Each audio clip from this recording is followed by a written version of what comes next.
நான் பன்னீர்சிங்கம் பிரபாகரன், பிரேச உறுப்பினர், வலிவடக்கு ஐக்கிய மக்கள் சக்தி. இன்று இந்த ஊடக சந்திப்புக்கான காரணம் தையிட்டி சட்டவிரோத விகாரையும் தனியார் காணி உரிமையாளர்கள் அரசால் ஏமாற்றப்படும் விடயம் சம்பந்தமாகவும் தான் இந்த ஊடக சந்திப்பு. நீங்கள் நேற்று இந்த காணி அளந்து இந்த மக்களுக்கு அளவீடு செய்து அதன் பின்னர் இந்த மக்களுக்கு காணி வழங்குவதாக ஒரு தகவலின் அடிப்படையில் நேற்று இந்த காணி அளவீட்டுக்கு மக்கள் அங்கு சென்றிருந்தார்கள். ஆனால் அங்கு விகாராதிபதியினால் பலாலி போலீஸ் நிலையத்தில் என்ட்ரி ஒன்று போடப்பட்டு அதன் பின்னர் இந்த நில அளவை நடைபெறவில்லை. நான் ஒரு விடயம் கேட்கின்றேன். என்னென்று கேட்டால், இந்த மாவட்ட செயலாளர் இதற்கான ஒழுங்கை சரியான முறையில் செய்திருக்கிறாரா என்ற ஒரு விடயத்துக்கு வர வேணும். ஏனென்று கேட்டால், இது இந்த லவ்வர்ஸ் ஃபோனில் மெசேஜ் அனுப்புகிற மாதிரி அனுப்பி எந்த விடயமும் ஒரு நிர்வாக அதிகாரியால் செய்ய முடியுமா? இந்த மக்களுக்கு உரிய கடிதத்தின் மூலம் அறிவித்து அதன் அடிப்படையில் செய்யாமல் விட்டதிலிருந்தே இவர்கள் ஒரு சூட்சமமான ஒரு விடயத்தை இங்கே கொண்டு வந்திருக்கிறார்கள் என்றதான் உண்மையான விடயம். ஏனென்றால் இந்த காணி அளவீடு செய்ய போகிறோம் என்று சொல்லிக்க இந்த மக்கள் இதனை குழப்புவார்கள் என்று அவர்கள் 99% நம்பியிருந்தார்கள். ஆனால் அதற்கு எதிர்மாறாக மக்கள் இல்லை, காணி அளந்து தங்களுக்கு காணி கிடைக்க பெற்றால் சரி என்றது மக்களின் எண்ணிக்கையும், இந்த காணி விடையை காண்டி போராடிய அரசியல்வாதிகளின் எண்ணிக்கையும் அதை எண்ணமாக அதை இருந்தது. ஆனால் எதிர்மாறாக இருந்த ஒன்று விகாராதிபதி பலாலி போலீஸ் நிலையத்தில் சென்று இந்த என்டிஏ போட்டிருந்தார், முறைப்பாட்டை போட்டிருந்தார். ஆனால் நான் ஒரு விடயம் கேட்கின்றேன். போலீஸ் நிலையத்துக்கு சென்று விகாராதிபதி முறைப்பாடு செய்யும்போது அந்த போலீஸாருக்கு சட்டத்திட்டங்கள் தெரியுமா தெரியாதான்று. இப்போ ஒரு உதாரணம் சொல்கிறேன். எப்படி என்று கேட்டால், என்னுடைய மனைவியை காணவில்லை என்று நான் போலீஸ் நிலையத்துக்கு சென்றால் போலீஸார் கேட்பார்கள், பேர் என்ன, அவன் படம் இருக்குன்னு கேட்பார்கள். ஆனால் இந்த விகாராதிபதி முறைப்பாடு செல்ல இப்போ தன்னுடைய காணிக்கு அளவீடு செய்ய வருகணும் என்ற ரீதியை முறைப்பாடு செய்ய போகும்போது அந்த விகாராதிபதியிட்ட உன்னட்டை உறுதி இருக்கின்றதா என்று கேட்டு உறுதி இருக்கின்ற பட்சத்தில் தான் அவர்கள் அந்த முறைப்பாட்டை ஏற்றுக்கொண்டிருக்க வேண்டும். ஆனால் அப்படி இல்லாமல் போலீஸார் இது ஒரு இனவாத செயற்பாடு தான். ஏனென்று கேட்டால், நீங்கள் இந்த அதாவது காணி விவகாரங்களுக்கு போலீஸ் நிலையத்தில் தீர்வு செய்ய முடியாது, அல்ல அவர்களுக்கு ஒத்துழைப்பு வழங்க முடியாது. 2 பகுதியினர், அதாவது காணி பிரச்சனைக்கு உரியவர்கள் 2 பகுதியினரும் காணிக்கு செல்லக்கூடாதுன்றது ஒரு உத்தரவை போட வேண்டுமே ஒழிய ஒருவருக்கு சார்பாக பயணிக்க முடியாது. ஆகையால் இந்த அமைச்சர் சந்திரசேகரம் அவர்கள் இந்த அவசரமாக இந்த காணி அளந்து வரைபடம் எடுத்து தான் கொடுக்கணும். ஆனால் இதுவரை காலமும் 3000 ஏக்கருக்கு மேற்பட்ட காணிகள் விடுவிக்கப்பட்டிருக்கிறது. எந்த காலத்திலும் வரைபடம் எடுத்து காணிகள் விடுவிக்கப்பட்ட சரித்திரமே இல்லை. ஆனால் இந்த முறை தான் இந்த வரைபடம் எடுக்க வேண்டும் என்ற ஒரு நிலைப்பாட்டை கொண்டு வந்து அமைச்சர் சந்திரசேகரம் இந்த ஏற்பாடுகளை செய்து போட்டு, அதாவது கல்யாண வீட்டுக்கு நாளை வச்சு போட்டு மாப்பிள்ளையை காணலைன்ற மாதிரி அமைச்சர் சந்திரசேகரம் எங்கே போனவர், அவர் வெளிநாட்டுக்கு போகிறதாக இருந்தால் இன்னொரு டேட்டை வச்சுருக்க வேண்டும். ஆகையால் ஆரம்பத்தில் இருந்தே ஒரு சூழ்ச்சி முறையாகத்தான் இந்த விகார காணி விடயம் என்னென்றால் காலம் தாழ்த்துவதற்கு இந்த மாதம், அதாவது பிரேசபையில் 7ஆம் மாதம் 19ஆம் தேதி எடுக்கப்பட்ட தீர்மானத்துக்கு அமைய இந்த மாதம் வழக்கு போடுவதாக தவிசாளர் அறிவிச்சிருக்கார். உண்மையாக தவறே தவிசாளராக. ஏனென்று கேட்டால் 7ஆம் மாதம் 19ஆம் தேதி எடுக்கப்பட்ட தீர்மானத்துக்கு 8 அல்லது 9ஆம் மாதமே இந்த வழக்கு தாக்கல் செய்யப்பட்டிருக்க வேண்டும். அவர் ஏன் இதற்கான இந்த வழக்கு போடாமல் தாமதிப்பதன் நோக்கம் என்னவென்று எங்களுக்கு விளங்கவில்லை. விகாராதிபதியின் பக்கமாக சென்று இந்த பயணத்தை மேற்கொள்கிறாரா என்ற ஒரு அமிச்சம் எனக்கு இருக்கின்றது. அதே நேரத்தில் இந்த வழக்கு போடுவதை தாமதிக்கிறதுக்கா அல்லது இந்த மக்கள் வந்தால் இதை சாட்டிக்கொண்டு இன்னொரு 2 வருஷம் மக்கள் இந்த அளவீட்டை இடைநிறுத்தினால் இன்னொரு பக்கம் 2 வருஷம் கொண்டு செல்லலாம் என்று எண்ணப்பாடாக தெரியவில்லை. மற்றது குழந்தை பிள்ளைக்கு விளையாட்டு சுண்டலிக்கு ஜீவன் போகிற மாதிரி இந்த குழந்தை பிள்ளைகளை தான் அமைச்சராக போட்டு கிடக்கு. அமைச்சருக்கு ஒரு விடயமும் தெரியாமல் செய்திருக்கார். சரி, அமைச்சர் வெளிநாட்டுக்கு போயிருந்தால் ஒரு அடிக்கல் நாட்டை இத்தனை பேர் போறீங்க. இங்கே இருக்கிற மற்ற பவானந்தராஜா எம்பி எங்கே அவர் தான் பலி வடக்கின்ற அபிவிருத்தி குழு தலைவர். அவர் எங்கே? இவர்கள் எல்லாருமே அங்கே அந்த இடங்களுக்கு சமூகம் அளிக்கவில்லை. ஆகையால் இப்படி பேக்காட்டான விடயத்தை நீங்கள் படம் காட்டி வந்தனீர்கள், படத்தை திருப்பி காட்டி மக்களை ஏமாற்றுகிறீர்கள் என்ற ஒரு விடயத்தை கொண்டு வருகின்றோம். மற்றது மாவட்ட செயலாளருக்கு அங்கே புத்தவியாரைக்குரிய 20 பிறப்பு காணி இருக்குது.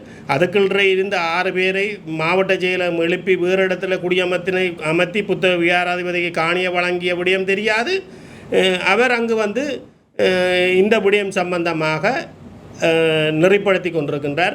இனிமேலாவது மாவட்ட செயலாளரை கேட்குறது என்னென்று கேட்டால், நீங்கள் உரிய நடைமுறையின்படி, அதாவது காணி உரிமையாளர் கடிதம் மூலம் அறிவித்தல்களை வழங்கி எல்லோருடன் கதைத்து அதற்கு பிறகான ஒரு நடவடிக்கையை செய்ய வேண்டும்.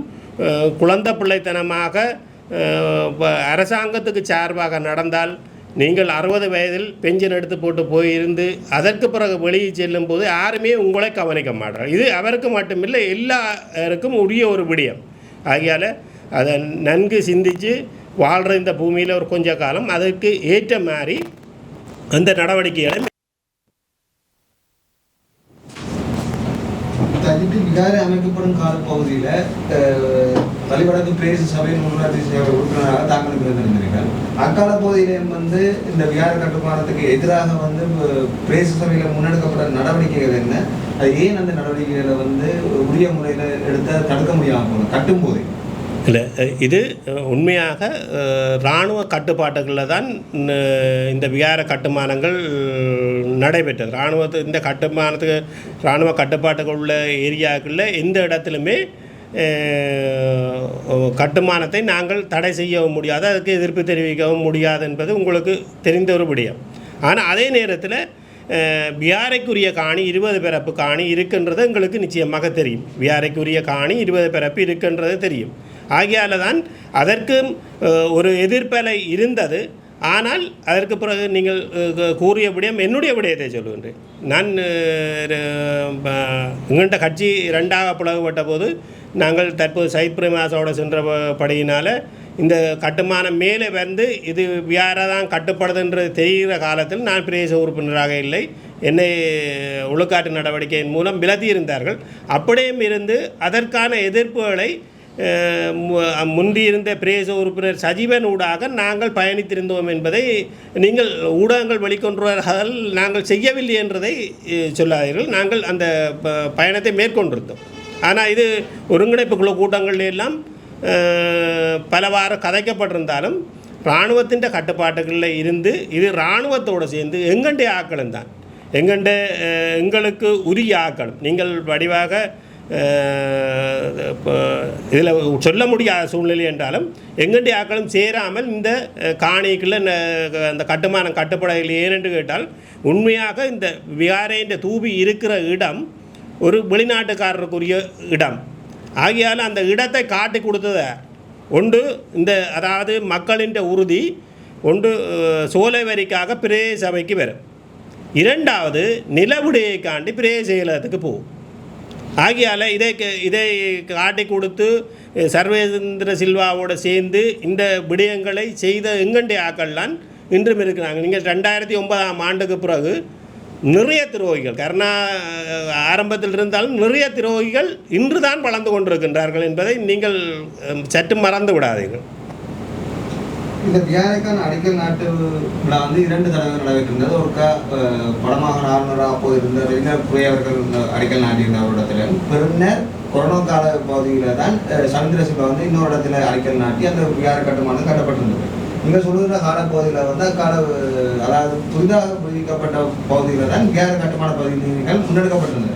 இதுக்கு வழிவடக்கு பிரதேச சபையிலேயும் தெல்லிப்பல பிரதேச செயலகத்தில் நடந்த ஒருங்கிணைப்பு குழு கூட்டங்களிலேயும் வந்து எதிர்ப்புகள் தெரிவிக்கப்பட்டன. அந்த நேரங்களில் அதை ஏன் உரிய முறையில் முன்னெடுத்தால் ஒரு வலுவான எதிர்ப்பாக வந்தது பதிவு செய்ய முடியாமல் போனது, அதுக்கு யார் உடந்தையாக இருந்தது? மற்ற நீங்கள் சொல்கிற அந்த வெங்கட ஆக்கர்னு சொல்லப்படுறது அரசியல்வாதிகளா அல்லது மக்களா? இதில் நீங்கள் கேட்ட விடயத்துக்கு ரெஜினர் கூறையால் அடிக்கல் நாட்டப்பட்டது விகாரைக்குரிய காணி. நீங்கள் இப்போ எந்த மத தளம் என்றாலும் எங்கும் கட்டலாம், எங்கும் செய்யலாம். அது இலங்கையில் யாரும் தடுக்க முடியாத ஒரு விடயம். ஆனால் அந்த மதத்துக்குரியவர்கள் அந்த இடத்திலிருந்து அந்த மதத்தலத்தை கட்டுவதே சிறப்பான விடயம். இல்லை என்றால் கடைசியாக நான் செலங்கழிக்க வேண்டிய இடமாகத்தான் அந்த இடம் இருக்கும். ஆகையால் அது அந்த இடத்துல ஏற்கனவே இருந்த ஒரு மதத்தலம் என்றவனால அந்த 20 பேர் ரெஜினர் கூறிய அவர்கள் இருந்த இடத்துல அடிக்கல் நாட்டப்பட்டது. ஆனால் சர்வேந்திர சில்வா அடிக்கல் நாட்டேக்கில் இது மக்களுக்கு வெளியில் பிரபலியமாக தெரியாது என்பது உண்மையான விடயம். மக்களுக்கு தெரியாது. ஆனால் ஓரளவு கட்டிடம் உயரவாக வரைக்க தான் இந்த விடயம் தெரியும். நீங்கள் அரசியல்வாதியாக இதற்கு சம்பந்தம் என்ற எங்களோட தவிசாளரை பொறுத்தவரையில் இந்த விடயம் அவர் அடிக்கடி சொல்லுகின்ற ஒரு விடயம் இஞ்சியாக தனக்கு பலிவடக்கில் தெரியும் என்று சொல்கிறார். அப்போ இஞ்சியாக தெரிஞ்ச ஒருத்தருக்கு இந்த கட்டுமானம் தெரியாதா? ஒன்று முதலாவது கேள்வி. அடுத்தது பிரேய செயலாளர்கிட்ட இந்த பௌத்த துறவி போய் 2022ஆம் ஆண்டு தன்னுடைய இந்த 134 21 ஏக்கரையும் தங்களுடைய உறுதிப்படுத்தி தர சொல்லி கேட்டிருக்கிறார். ஆகையால் அவருக்கு அந்த விடயம் பின்னர் தான் மக்களுக்கு தெரியும். இது ஏன் வெளிப்படுத்தவில்லை? மற்றது இந்த விடயம் சம்பந்தமாக இன்றைக்கி தவிசாளராக இருக்கட்டும், பிரே செயலாளராக இருக்கட்டும், இது தற்போது கட்டப்படும் கட்டுமானம் பிகாரைக்குரிய காணியில் கட்டப்படவில்லை, இது மக்களின் காணிக்குள் தான் கட்டப்படுது என்பதை எந்த அமைச்சுக்கு இவர்கள் அறிவிச்சிருக்கிறார்கள் அல்லது தங்களோட தலைமை எதுக்கு அறிவிச்சிருக்கார்கள் என்று ஒரு கதை சொல்லுங்கள் பார்க்கலாம். ரெண்டும் இல்லை. சரியா? ஆகையால் எங்களுடைய ஆக்கள்லாம் எங்களுக்கு எதிரிகளே தவிர மற்றும்படி இதை சரியான முறையில் செயற்படுத்தவில்லை என்பதுதான் உண்மை. தற்பொழுது பிரதேச சபையில் தீர்மானம் நிறைவேற்றப்பட்டிருக்கிறது. விகார சம்பந்தமாக ஒன்று மும்மொழிகளில் பலகை சட்டவிரோதமான விகாரை என்று ஒரு அறிவித்த பலகை நாட்டுகிறார்கள். மற்ற சிங்கள பத்திரிகைகளை இது தொடர்பான விளம்பரங்களை பிரசுரிக்கிறன்றது தொடர்பிலும் புதிய கட்டுமான பணிகளை மேற்கொள்வதற்கு அனுமதிக்கப்படுவதில்லை என்றது நீதிமன்றத்தை வழக்கு தொடர்பு. இந்த தீர்மானங்கள் பிரதேச சபையில் நிறைவேற்றப்பட்டிருக்கிறது. ஆனால் இதுவரைக்கும் அந்த தீர்மானங்கள் ஏன் நடைமுறைப்படுத்தப்படவில்லை? இல்லை, அதுதான் உண்மையான முக்கியமான பிரச்சனை. என்னென்று கேட்டால், தீர்மானம் நிறைவேற்றினால் பிரதேச சபையின் செயலாளர் தான் அதை நடைமுறைப்படுத்த வேண்டும். அது அந்த விடயத்தை நடைமுறைப்படுத்த வேண்டும். ஆனால் எங்களுடைய சபையின் செயலாளர் அதை நடைமுறைப்படுத்தவும் இல்லை. இதே நேரம் உள்ளூராட்சி உதவி ஆணையாளர், உள்ளூராட்சி ஆணையாளருக்கு இந்த எங்களுடைய அறிக்கை கோப்பிகள் செல்லுகின்றன. அவர்கள் பார்த்து ஏன் இதை செய்யவில்லை என்று 9 மாதம் வரையும் ஏன் கேட்கவில்லை? எங்கண்ட வேலைகள், எங்கண்ட அரச உத்தியோகத்தர்கள் தங்களுக்குரிய வேலைகள் சரியாக செய்யவில்லை என்பதுதான் உண்மையான விடயம். அதை இப்போ கேட்டிருந்தாலே விளங்கியிருக்கு. நாங்களும் பல சபைகளில் கேட்டால் ஒவ்வொரு முறை ஒவ்வொரு காரணத்தை தவிசாளராக சொல்லப்பட்டு கொண்டிருக்கும். இந்த பௌத்த சாசன அமைச்சால் வழக்கு போடுறதுண்டா இந்த 60 நாள் உண்டு. இன்றைக்கு எத்தனை 60 நாள் வழக்கேன் போடப்படாமல் இருக்குது. இதில் இருந்தே உங்களுக்கு புரிந்திருக்க வேண்டும். நாங்கள் ஐக்கிய மக்கள் சக்தியை பொறுத்தவரை 2 உறுப்பினர்கள். கடந்த காலத்தில் சைத் பிரேமதாசா இந்த பிரதமர் பதவி ஏற்காத காரணம் அதுதான். பெரும்பான்மை இல்லாத இடத்தில் போனால் நாங்கள் அந்த இடத்தில் எந்த வேலையும் செய்து கொள்ள முடியாது. அதை மாதிரி தான் இந்த சபையில் இந்த தீர்மானம் நீங்கள் சொல்கிறது சிங்கள மொழியில் போடுறபடியும் மற்றது அந்த மும்மொழியிலும் சட்டவிரோதமான விகார இதுகள் எல்லாமே தீர்மானம் ஒவ்வொரு முறையும் நாங்கள் கேட்குறோம். உங்களுடைய ஊடகவியலாளரும் அங்கே வருகின்றவர், அவரை கேட்டாலே தெரியும். நாங்களும் ஒவ்வொரு முறையும் கேட்கின்றோம். ஆனால் அங்கே அந்த விடயம் ஏதோ ஒரு சலாப்பெல்லாம் நடக்குது. அப்போ யார் அங்கே இதற்கான செயற்பாட்டில் செயற்படுகிறார் என்று நீங்களே சொல்லுகிறீர்களா? உங்கள் கேள்வியில் இருந்து இது உங்களுக்கு விடை. இதில் யார் இதனை இந்த சட்டவிரோத விகாரைக்கு உடந்தையாக இருக்கிறார் என்பது இதிலிருந்தே புரியுது தானே. ஆகையால் இந்த முறை 30ஆம் தேதி வழக்கு தாக்கல் செய்யாவிட்டால் சபையில் நாங்கள் வெளியில் நிச்சயமாக தொடர்ச்சியாக இருக்கிறது என்று முடிவெடுத்திருக்கிறோம். ஆகையால் இதுக்கான தீர்வு வழக்கு போடும் வரையும் போடுவதற்கு உள்ளூராட்சி ஆளுநர் சகிதம் எங்களுக்கு உரிய பதிலை தர வேண்டும்.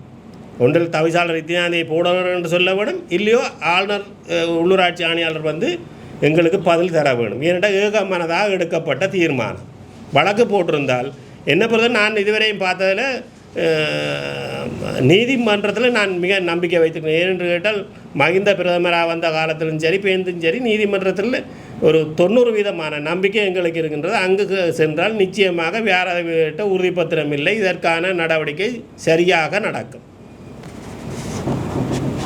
இந்த குறித்த விகாராதிபதி தொடர்பில் வழக்கில் குறிப்பாக யாழ்ப்பாணத்தில் எதிர்மறையான கருத்துக்கள் நிறையவே இருக்கிறது. அவர் அடாத்தாக காணியை பிடித்து வச்சிருக்கிறார், அடாத்தாக செயற்படுகின்றார் என்ற குற்றச்சாட்டுகள் இருக்கிறது.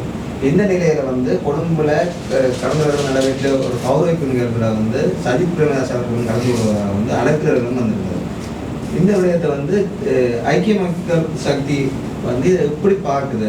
இந்த விகார பிரச்சனையை நீங்க வழிபாடு பிரதேச உறுப்பினராக நீங்கள் சொல்ற கருத்துக்கும் உங்களோட கட்சியினுடைய நிலைப்பாடு எவ்வாறு இருக்குது இந்த விகார விடயத்தில்? இல்லை, ஒரு பௌத்த துறவியாக வந்தால் அவர் ஒரு வருட ஒரு குறுகிய காலம் சென்றால் அந்த அவருக்கு ஒரு உரிய அடுத்த பதவி நிலை கிடைக்கப்பெறுகின்றது. ஆனால் அந்த பதவி நிலையை புத்த சாசன அமைச்சு தான் அந்த நிகழ்வை ஏற்பாடு செய்திருந்தது. சரியா? அந்த ஏற்பாட்டுக்கு பிரதம விருந்தினராகத்தான் சஜித் பிரேமதாஸ் அவர்களை அழைக்கப்பட்டிருந்தது. அது அவருக்குரிய பதவிக்கும் தையிட்டி சட்டவிரோத விகாரைக்கும் சம்பந்தம் இல்லை. அவருக்குரிய பதவிக்கும் சட்டவிரோத விகாரைக்கும் சம்பந்தம் இல்லை. ஆகையால் ஒரு பிரதம விருந்தினராக ஒருத்தரை அழைக்கப்பட்டால் அவர் பௌத்த மதத்தை சேர்ந்தவர், அவர் அங்கு செல்ல வேண்டிய கடப்பாடு இருக்கா இல்லையா? அதுதான் உண்மையான விடயம். இதுக்கும் அதற்கும் எந்தவித சம்பந்தமும் இல்லை. கொழும்புல பேசக்கூடிய கட்சியாக ஐக்கிய மக்கள் சக்தி இருக்குது. எந்த பிரச்சனை என்றாலும் உறவு விரோதம் ஊடகங்கள்லாம் முன்னிலைப்படுத்துகிற ஒரு செய்தியாக ஐக்கிய மக்கள் சக்தியின் இந்த நிலையில் இந்த ஒரு விகார சம்பந்தமாக அந்த ஒரு அவற்றை பலத்தை வச்சு இந்த பிரச்சனையை தீர்க்க முடியாததற்கு என்ன காரணம்? இல்லை, நீங்கள் எதிர்கட்சி அரசாங்கம் என்ற ரீதியில் அரசாங்கம் தான் இந்த விடயத்தை தீர்வு கொண்டு வர வேண்டும். எதிர்கட்சி என்று சொன்னால் இப்போ ஐக்கிய மக்கள் சக்தி என்றது சஜித் பிரேமதாசா தலைவர், நான் உறுப்பினர். நான் இங்கே உங்களுக்கு பதில் தருகின்றேன் தானே. ஏகமனதாக தீர்மானம் கொண்டு வந்ததும் சபையில் ஐக்கிய மக்கள் சக்தியை சேர்ந்த நான் தான் கொண்டு வந்திருந்தேன். அதே நேரத்தில் விகார போராட்டத்தில் கைது செய்யப்பட்ட 5 பேரில் 2 பேர் ஐக்கிய மக்கள் சக்தியை சேர்ந்தவர்கள். ஆகையால் நீங்கள் சஜித் பிரேமதாசான் இதற்கான செயற்பாட்டை செய்ய வேண்டும் அல்லது வேறு பிரச்சனைக்கு பிரவாரம் தான் செய்ய வேண்டும் என்ற கருத்தல்ல. நாங்கள் எங்களுடைய கட்சி எங்களை கைது செய்த போது இந்த விடயங்கள் தெரியும் தானே. எங்கள் கட்சி இதுவரையும் எதுவித கேள்வியுமே எங்களை கேட்கவில்லை. எங்கள்கிட்ட மற்ற கட்சிக்காரர்கள் எங்களை கேட்குற கேள்வி, கட்சி உங்களுதாக கேட்டதா, நீக்கி போட்டுதா, இதுதான் கேள்வி. ஆனால் உரிய விடயத்தை நாங்கள் சரியாக செய்து கொண்டிருக்கிறோம். இதில் ஐக்கிய மக்கள் சக்தி என்று தான் சொல்லி இந்த விகார பிரச்சனையை கதைச்சு கொண்டிருக்கிறோம். ஆகையால் இதற்கும் அதற்கும் சம்பந்தமில்லை. ஆளும் தரப்பு தான் அதை இந்த விடயத்தை செய்ய வேண்டும். ஆளுந்தரப்பாக நாங்கள் வரும்போது இதற்கு நியாயமான தீர்வை நிச்சயமாக பெற்று ஆளுந்தரப்பாக வருவோம். நிச்சயமாக வரும்போது பெற்றுக் கொடுப்போம். இல்லை, மக்களின் காணி மக்களுக்கே வழங்கப்பட வேண்டும். அது அந்த இடத்துல உரிய விடயம் என்று மக்கள் என்ன கோரியிருக்கிறார்கள். மக்கள் முதல் விகார கட்டின இடத்தை தவிர்ந்த மிகுதி இடத்தை விடுங்கள், விகாரைக்குரிய காணியை அந்த மக்களுக்கு வழங்கலாம். இதுதான் தீர்வு. உடைக்க சொல்லி மக்கள் சொல்லவில்லை, யாரும் சொல்லவில்லை. ஆனால் விகாரைக்குரிய காணி இருக்கின்ற 20 ரூபாயும் அதே காணிக்காரருக்கு வழங்குவது. இது ஒற்றுமையாக பேசி தீர்க்கக்கூடிய ஒரு விஷயம். ஒரே மேசையில் இருந்து மக்களையும் கூப்பிட்டு இருந்து கதைக்க வேண்டிய முடியும்.